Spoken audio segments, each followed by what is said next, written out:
সম্মানিত দিনী ভাইরা, আমি আপনাদের সম্মুখে পবিত্র কোরআন মাজিদ থেকে সূরাতুল আহজাবের 41 এবং 42 ছোট ছোট দুটি আয়াত তিলাওয়াত করেছি। নবীজি সাল্লাল্লাহু আলাইহি ওয়াসাল্লামের পবিত্র মুখ অনুসৃত ছোট দুটি হাদিস পড়েছি। আল্লাহ তাআলা তৌফিক দিলে এখান থেকে কিছু কথা বলবো ইনশাআল্লাহ। ফ্যান আবার বেশি ঘুরে গেছে, এত ঘুরবে না, আমাদের কিছু আসবে। হ্যাঁ, গরম লাগবে। ওকে, আবার বেশি এলে এখানে ডিস্টার্ব হয়। প্রিয় ভাইরা, আমি যে বিষয় আলোচনা করছি আজকে সূরা আহজাবের 41 এবং 42 নম্বর আয়াতে আল্লাহ তাআলা যে মেসেজ আমাদেরকে দিলেন সেটা হলো, হে ঈমানদারেরা, তোমরা বেশি বেশি করে আল্লাহকে স্মরণ করো। সুবহানাল্লাহ পড়েন। ইয়া আইয়ুহাল্লাযীনা আমানু যকুরুল্লাহা যিকরান কাসীরা। তোমরা আল্লাহকে বেশি বেশি স্মরণ করো। আল্লাহকে বেশি বেশি স্মরণ করলে কি লাভ? ফাযকুরুনি আযকুরকুম। আল্লাহ তাআলা বলেন যে যে আমাকে স্মরণ করে আমি আল্লাহ তাকে স্মরণ করি। সুবহানাল্লাহ। তোমরা আমাকে স্মরণ করো, আমি তোমাদের স্মরণ করব।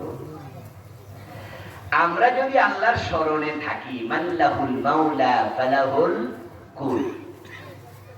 জানি না কোন আল্লাহর বান্দার এটি কথা, হাদিস নয় বটে, এটা হলো মাকুলা, আল্লাহর কোন প্রিয় বান্দার বক্তব্য। অনুবাদ হলো, আল্লাহ যদি কারো জন্য হয়ে যায়, তামাম দুনিয়া তার পক্ষে চলে আসে। সারা দুনিয়া हो मुखालिफ कुछ नहीं नुकसान है, कुछ गम नहीं कुछ डर नहीं जब रहमते रहमान है। तमाम পৃথিবী যদি আপনার বিরোধী হয়ে যায়, আল্লাহর রহমত আপনার সাথে থাকে, তাহলে तमाम পৃথিবী আপনার বিরুদ্ধে গেল, আপনার কোনো অসুবিধা নাই। ইব্রাহিম আলাইহিস সালামকে ওনার বাবা সহ মিলে আগুনে ফেলেছিল পুরা নমরুদের বাহিনী। কিদার ভাই আবার ফিরে গেল, পুরা নমরুদের বাহিনী মিলে আগুনে ফেলেছিল। ফেলেনি? কোন ক্ষতি হয়েছে? আল্লাহ আগুনকে ফুল বাগান বানাইয়া দিছে।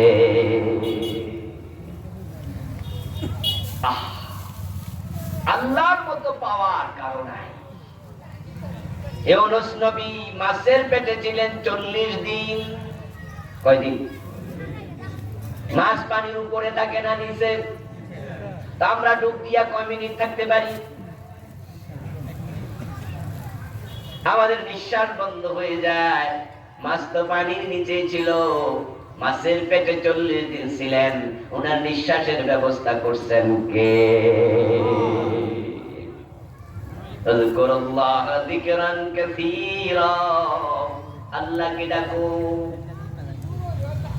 আল্লাহ তাআলা রাসূল বলেন, ক্বালা তাআলা, আল্লাহ তাআলা বলেন হাদিসে কুদসি, ইযা যাকারানি ফি নাফসিহি যাকারতুহু ফি নাফসি ওয়া ইযা যাকারানি ফি মালাইন যাকারতুহু ফি মালাইন খায়রিন মিনহুম। আল্লাহ নিজে বলছেন হাদিসে কুদসি, বান্দা যখন আমাকে মনে মনে স্মরণ করে, আমি আল্লাহ তাকে মনে মনে স্মরণ করি। যখন কোন মজলিসে আমি আল্লাহকে স্মরণ করে, আমি এসে সেরা ফেরেশতাদের মজলিসে তার নাম স্মরণ করি। আমরা আল্লাহর প্রিয় থাকতে চাই, আমরা আল্লাহর সান্নিধ্য পেতে চাই। এখন যদি আপনি আল্লাহর সান্নিধ্যে থাকতে চান, প্রিয় হতে চান, তাহলে আপনাকে আল্লাহ বলছে, আমাকে বেশি বেশি স্মরণ করো, আমার জিকির করো, আমাকে মনে রাখো। অন্য আয়াতে আল্লাহ তাআলা বলছেন, উদউনি আস্তাজিব লাকুম। ও বান্দা, তুমি মাঝে মাঝে বিপদে পড়ে যাবে। লাইফ ইজ এ স্ট্রাগল, ইংরেজি প্রবাদ, জীবন মানে সংগ্রাম। দুনিয়ার মানুষ কখনো সুখে থাকে, কখনো দুঃখে থাকে। মায়ের পেটের সন্তান, তাদের কোনো দুঃখ নাই, কোনো ঝামেলা নাই। যে কয়দিন মায়ের পেটে থাকে সত্যি নাই, জ্বর নাই, কাশি নাই, মায়ের পেটে কোনো ঔষধ চিকিৎসাও দরকার নাই। ওখানে আল্লাহ তাকে নিস্তত্ত্বাবধানে রেখে দেন। কিন্তু দুনিয়া আসার পরে অনেকের জন্মের একদিন পরেও সর্দি, জ্বর, নিউমোনিয়া শুরু। দুনিয়াটাই হচ্ছে কখনো সুখ, কখনো দুঃখ। এখানে কখনো বিপদ, কখনো আপদ, কখনো ভালো, কখনো মন্দ। আল্লাহর নবীদেরও অসুস্থতা ছিল। হযরত আইয়ুব আলাইহিস সালাম, ওনার জীবনীতে পাওয়া যায় 18 বছর লাগাতার তিনি অসুস্থ। এবং ওনার আলোচনা আল্লাহ কোরআনের মধ্যে বলছে, আমার আইয়ুবকে আমি ধৈর্যশীল বান্দা হিসাবে পেয়েছি, এত অসুস্থতা দিয়েছি, আইয়ুব ধৈর্য হারা হয় নাই। ওয়াজাদনাহু সাবিরা। অসুস্থতা হবে, বিপদ মুসিবত হবে, হঠাৎ আগুন লেগে বাড়ি পুড়ে যাবে, হঠাৎ দোকানের ব্যবসায় চরম লস হয়ে যাবে, হঠাৎ করে খবর আসবে সন্তানটাই মরে গেছে, অথচ একটাই সন্তান ছিল, চাকরি করত, পরিবারের প্রধান বাবা, সন্তান ছোট ছোট, এর মাঝে বাবা মরে গেল, বউ বিধবা, সন্তান ইয়াতীম, কত বিপদ আসে। আল্লাহ আমাদেরকে কোরআনে প্রবোধ দেয়, সান্ত্বনা দেয়, উদউনি আস্তাজিব লাকুম, যতই বিপদে পড়ো আমাকে ডাকো, আমি তোমার সাথে সাড়া দিয়ে সঙ্গী হয়ে যাব।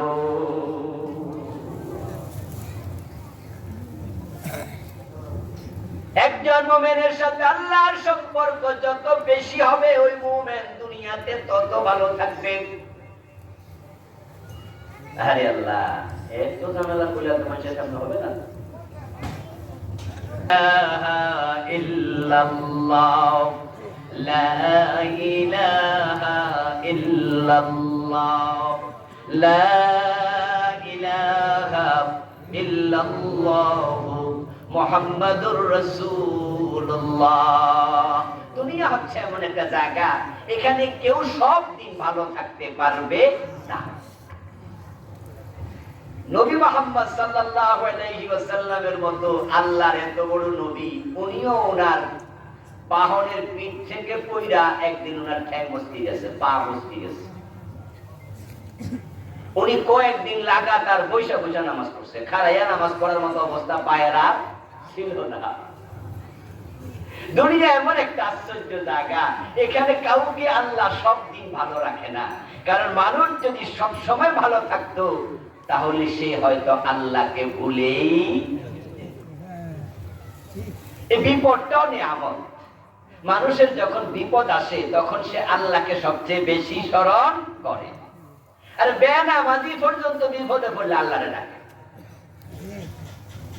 যারা নাস্তিক, তারাও যদি সমুদ্র পথে নৌকা ডুবা যায়, তখন ঠেলায় ফিরে হেও আস্তিক হইয়া যায়। আমরা যারা আস্তিক আছি, আল্লাহতে বিশ্বাস করি, হিন্দু হলে ভগবানে বিশ্বাস করে, খ্রিস্টান হলে গডে বিশ্বাস করে, তো যখন আমরা দেখি সাহায্য করার মতো কেউ নাই, তখন আমরা কাকে ডাকি? আমরা মুসলমানেরা কই আল্লাহ, আল্লাহ কেউ নাই, আল্লাহ তুমি তো আছো, আল্লাহ আমারে বাঁচাও। বলেন কিনা, বলেন কিনা? আর হিন্দু কো ভগবান বাঁচাও, খ্রিস্টান কই গড বাঁচাও। তো যে নাস্তিক হেতে তখন কয় নিশ্চয়ই কোনো একজন হয়তো আছে, খেলায় ধরে হেতো আস্তিক হয়ে যায়। মানুষ বিপদে পড়লে আল্লাহ মুখী হয়, এই জন্য বিপদও নিয়ামত। আল্লাহ তাআলা বলছেন, বিপদে পড়ে হতাশ হইও না, লা তাকনাতু মির রাহমাতিল্লাহ, আল্লাহর রহমত থেকে নিরাশ হইও না। ইউনূস আলাইহিস সালাম মাছের পেটে দেখলেন যে সেখানে বড্ড অন্ধকার। মাছের পেটে থেকে তিনি টের পাইছিলেন, আমাকে তো নিনুয়া নামক জায়গায় নবুয়তের দায়িত্ব দেওয়া হয়েছিল, আমি উম্মত আক্রমণ করবে, মারবে, এই ভয়ে আমি সমুদ্রে এসে নৌকায় উঠে অপর প্রান্তে রওনা দিয়েছিলাম। আল্লাহ থেকে অনুমতি নেই নাই, এতে আমার আল্লাহ আমার উপর রাগ হয়েছে। তাই তিনি মাছের পেটে বলছে, লা ইলাহা ইল্লা আনতা সুবহানাকা ইন্নী কুনতু মিনাজ জালিমিন। এই দোয়ার নাম কি বলেন না? এই দোয়ার নাম কি? দোয়া ইউনূস। এটা কি ডক্টর ইউনূসের দোয়া না নবী ইউনূস? এখন বাংলাদেশে গত সরকারের আমলে যারা বিপদে পড়ছে, পরে ডক্টর ইউনূস আইছে, এরাই দোয়া করলেও বিপদ, নাম এই ইউনূস। ডক্টর ইউনূস মিয়া আসলো, এখন উনি খুব ভালো আছে, দেশের প্রধান উপদেষ্টা, কিন্তু গত সরকারের আমলে উনি ভালো ছিল? এতগুলা মামলা ছিল, এক একটা মামলা 10 বছর করে জেল হইলে 200-250 বছর জেল। এবং উনাকে হাইকোর্টে নিয়ে পায়ে হাঁটায় 8 তলার উপরে তুলছে, লিফট বন্ধ করে দিচ্ছে। বয়স বেটার 80 বছরের বেশি। কিছুদিন আগে খারাপ ছিল, এখন ভালো আছে, আবারও পরে যে খারাপ হবে না কোনো গ্যারান্টি নাই। এই হলো দুনিয়া, বিপদ মুসিবত বড়দেরও হয় ছোটদেরও হয়, আমাদেরও হওয়ার সম্ভাবনা আছে না নাই? আছে। ইউনূস আলাইহিস সালাম মাছের পেটে দেখেন বড্ড অন্ধকার, বুঝে ফেলেছেন আমার আল্লাহর অনুমতি ছাড়া রওনা দিছি, আল্লাহ নারাজ হয়েছে। তাই তিনি মাছের পেটে বলেন ইন্নী কুনতু মিনাজ জালিমিন, আল্লাহ আমার ভুল হয়ে গেছে, তুমি ছাড়া কোনো ইলাহা নাই, তুমি পূত পবিত্র, আর আমি জালেম, আমি ভুল করছি। আদম নবীও বলছে রব্বানা যালামনা আনফুসানা, আল্লাহ নফসের উপর জুলুম করেছি। মানুষ যখন অন্যায় করে, অপরাধ করে, বিপদে পড়ে, সমস্যায় পড়ে, আল্লাহকে স্মরণ করে, আল্লাহ তার ডাকে সাড়া দিতে দেরি করে না।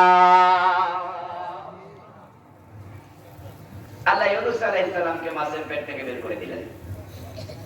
কোরআনে বলছে ফালতাকামাহুল হুত ওয়া হুয়া মুলিম, একটা বড় মাছ উনাকে ভাতের লোকমার মতো গিলে ফেলছে। লোকমা ফালতাকামাহুল হুত। তিমি মাছ দেখছেন নি? আচ্ছা, না দেখলেও শুনছেন তো। তিমি মাছ কি বল মাছের মতো নাকি আরো বড়? আমরা যে কয়জন আছি সবাই মিলে এক তিমির পেটের ভিতর ধরবো, এমন তিমিও আছে। একদিনে কয়েক টন খাবার খায়, এমন তিমিও আছে। তো একটা তিমি মাছ যদি ওনারা গিলালায়, এটা কোনো ব্যাপার আছে? আল্লাহ বলে লোকমা, লোকমার মতো গিলে ফেলছে। কিন্তু যখন ইউনূস আমাকে স্মরণ করছে, আমার কাছে সরি বলছে, আমি আল্লাহ তো মহান, এজন্য আমি সাথে সাথে মাছটাকে বলছি, ও মাছ যা আমার ইউনূসকে বমি করে দে। সুবহানাল্লাহ পড়েন। মাছের পেটে ছিল, মাছ হজম করেনি, দাঁত দিয়ে কামড় দেয়নি, আল্লাহ অক্সিজেনের ব্যবস্থা করছে। মানুষ কি 40 দিন না খাইয়া থাকতে পারে? তাহলে নিশ্চয় আল্লাহ খাবারের ব্যবস্থাও করছে। কেমনে করছে এটা আল্লাহ জানে, কিন্তু না খাইয়া মানুষ 40 দিন বাঁচে না। চিকিৎসা বিজ্ঞান বলে না খেয়ে মানুষ বাঁচতে পারে সর্বোচ্চ 21 থেকে 22 দিন। আর যখন মানুষ খুব অন্ধকারের ভিতরে থাকে, চোখে তখন আলো হারিয়ে ফেলবে 3 থেকে 4 দিন 5 দিন পরে। এই জন্য শুধু চোখ বেঁধে রাখলে 4-5 দিন পরে চোখে আর আলো আসবে না, একবারে তখন সানি করার মতো হয়ে যাবে, আবার ঠিক হইতে অনেক দিন লেগে যাবে। নিঃশ্বাস ছাড়া মানুষ বাঁচতে পারে মাত্র 5 মিনিটের মতো, পানি ছাড়া বাঁচতে পারবে মাত্র 1 থেকে 1.5 মিনিট। এই জন্য বিদ্যুৎ যখন মানুষকে শক করে, সব পানি নিয়ে যায়, শরীরের পানি শূন্যতার কারণে মানুষ মরে যায়। বিদ্যুৎ পানি টান মারা নিয়ে যায়। পানি ছাড়া আপনি 1 মিনিটের বেশি বাঁচতে পারবেন না, নিঃশ্বাস ছাড়া বাঁচতে পারবেন না 5 মিনিটের বেশি, না খেয়ে বাঁচতে পারবেন না 21 থেকে 22 দিনের বেশি। তো ইউনূস তো 40 দিন ছিল, বাঁচলো কেমনে? আওয়াজ দিয়ে বলুন, বাঁচাইছে কে? আল্লাহ। মাছের পেটে ঢুকিয়েছে কে? আল্লাহ। তো যিনি বিপদে পালাইছে তিনি পরীক্ষা করছে, দেখি ইউনূস কি করে। আমাদেরও মাঝে মাঝে বিপদ হয়, অসুখ বিসুখ হয়। হুজুরদের অসুখ হয় না? আরে কথা কয় না কেন ভাইয়েরা? অসুখ হয়নি? বড় হুজুরেরও, নবীদেরও হয়েছে। একটু অসুখ হলে তো মাঝে মাঝে আমরা কি করি, আল্লাহ সব রোগ আমারে দেখেন। আপনি কি করেন? অভিমান করেন যে আমি তো কত নামাজও ছাড়ি না, তারপর আমার এত অসুখ। আর ওই পাশের বাড়ির আব্বাস মিয়া তো গোশ খায়, সুদ খায়, হারাম খায়, এরপর বেড়া 2.5 মণ ওজন। বেড়ার অসুখ নাই, বিসুখ নাই, কিছু নাই, তো তাহলে আসলে ব্যাপারটা কি? আল্লাহ কি সুদখোরের পক্ষ নিল? নাউজুবিল্লাহ পড়েন। তা আমি তো নামাজি, তাহলে আমার এত অসুখ হয় কেন? দোস্ত, তুমি আর কি নামাজি? আইয়ুব আল্লাহর নবী, ওই নবীকে আল্লাহ লাগাতার 18 বছর অসুখ দিছে। وَلَنَبْلُوَنَّكُمْ بِشَيْءٍ مِّنَ الْخَوْفِ وَالْجُوعِ وَنَقْصٍ مِّنَ الْأَمْوَالِ وَالْأَنفُسِ وَالثَّمَرَاتِ وَبَشِّرِ الصَّابِرِينَ। আল্লাহ কোরআনে বলে, আমি তোমাদেরকে বিভিন্ন ভাবে পরীক্ষা করব, যে ধৈর্য ধরে ও নবী, ওয়াবাশশিরিস সাবিরিন, ধৈর্যশীলদেরকে জান্নাতের সুসংবাদ দিয়ে দেন। ইউনূস আলাইহিস সালাম যখন তাসবিহ পড়লেন, ইন্নী কুনতু মিনাজ জালিমিন বললেন, আল্লাহর কাছে সরি বললেন, আল্লাহ মাছটাকে বলে, যাও বমি করে দাও। মাছ বমি করে দিল।